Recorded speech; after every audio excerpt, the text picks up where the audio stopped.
O que o alimento tem a ver com a liturgia?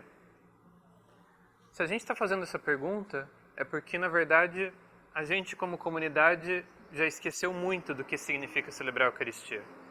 A Eucaristia não só tem tudo a ver com a alimentação, como a liturgia desvela o próprio significado do alimentar-se como símbolo da nossa relação com Deus, como lugar da nossa relação com Deus. Vamos entender isso melhor?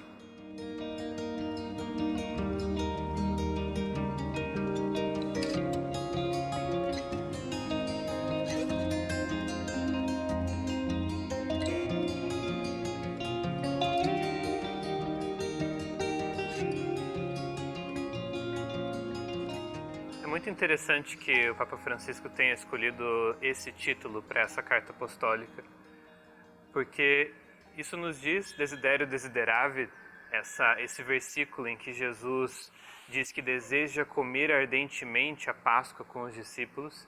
Isso já deixa muito claro que o centro da liturgia cristã é o rito da Eucaristia. E a Eucaristia, esse rito é uma refeição. E isso é uma coisa que a gente precisa sempre lembrar, porque a gente corre o risco de esquecer.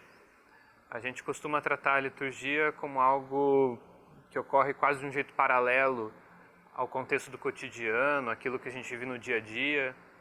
Mas lembrar que a Eucaristia é uma refeição ajuda inclusive a gente a entender melhor o que a gente quer dizer quando fala que a liturgia é uma memória, que na liturgia a gente faz memória da salvação, faz memória do mistério pascal.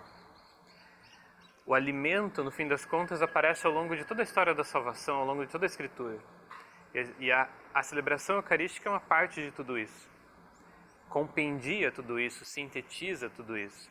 Se a gente pensa já no Êxodo, quando Deus pede para que se faça memória daquela libertação do Egito, daquela libertação da escravidão, Ele pede que essa memória seja feita através da ceia pascal.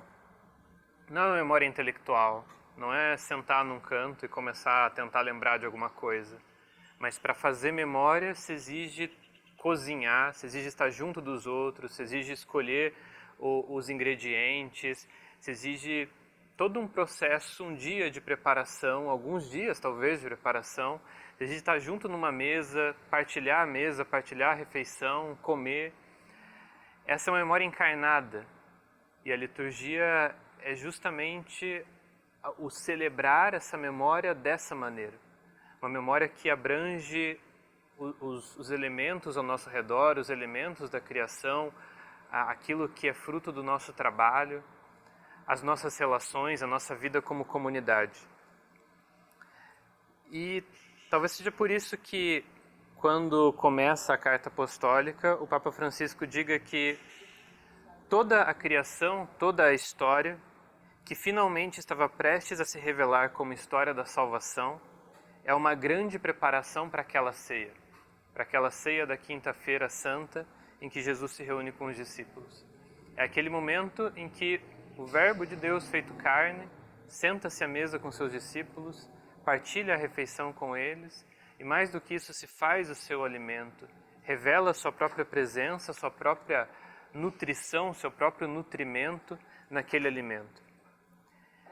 E o alimento é um elemento muito interessante, porque além de tudo isso, ele nos ajuda a entender a lógica de dom que caracteriza a vida humana e a vida cristã. Ele nos ajuda a reconhecer que a gente depende de algo externo a nós para viver.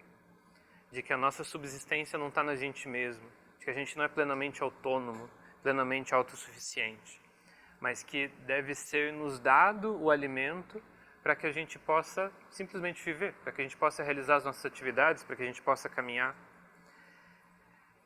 E essa lógica de dom aparece também no próprio fato de se reunir para a ceia.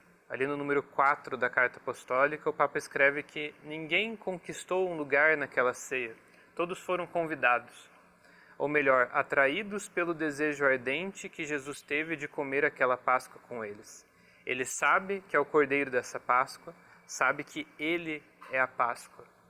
Essa noção do convite, que é tão evidente na liturgia, felizes os convidados para a ceia do Senhor, que faz com que ninguém se sente àquela mesa se sentindo simplesmente merecedor, como se aquela ceia fosse devida, como se aquela refeição fosse devida, como se aquela graça fosse devida, o que seria já uma contradição, uma graça que é devida, se a palavra graça quer justamente expressar toda a gratuidade da vida cristã, do dom da vida nova que Jesus nos concede.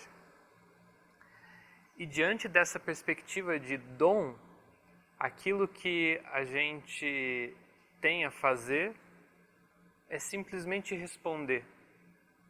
Colocar a vida cristã numa perspectiva de dom significa entender que tudo aquilo que a gente chama de salvação, de redenção, de santidade, não é uma produção minha, não é um ato heróico meu, mas é algo que frutifica a partir de uma resposta.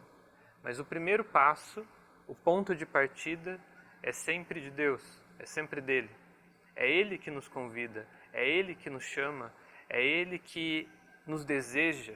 E esse é o verbo que o Papa mais ressalta aqui no começo da Carta Apostólica. É o desejo de Deus por nós que está em jogo. Não como se Deus fosse completamente indiferente a nós, a gente precisasse se aproximar dele rastejando, alguma coisa assim. Mas é Ele que nos chama, é Ele que nos convida para essa refeição, é Ele que tem sede da nossa presença nessa refeição. Quando a gente pensa nessa noção de resposta, nessa noção de que a gente é atraído por esse desejo, de que é Ele que nos atrai, aí tudo aquilo que significa ser cristão, que significa caminhar como cristão, fica sob uma outra ótica.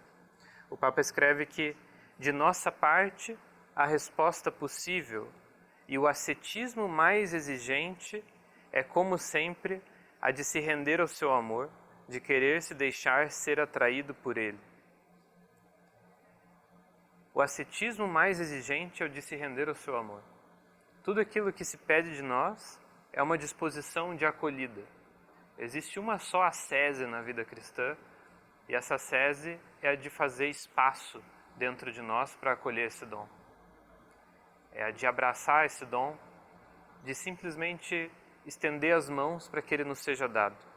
Fora disso, qualquer ascese se torna um moralismo, se torna essa noção de uma fé, de uma vida cristã que é uma produção minha e que eu posso usar diante de Deus e diante dos outros para justificar, legitimar a minha condição de superioridade que eu pense ter ou algo assim. Esse é o único ascetismo, é a única ascese, acolher o dom. No fim das contas, é Ele que nos deseja, e na memória da liturgia, essa própria memória não é algo que a gente produz, mas é um ingresso à nossa entrada na memória que Ele, que o Pai, o Filho e o Espírito Santo fazem de nós.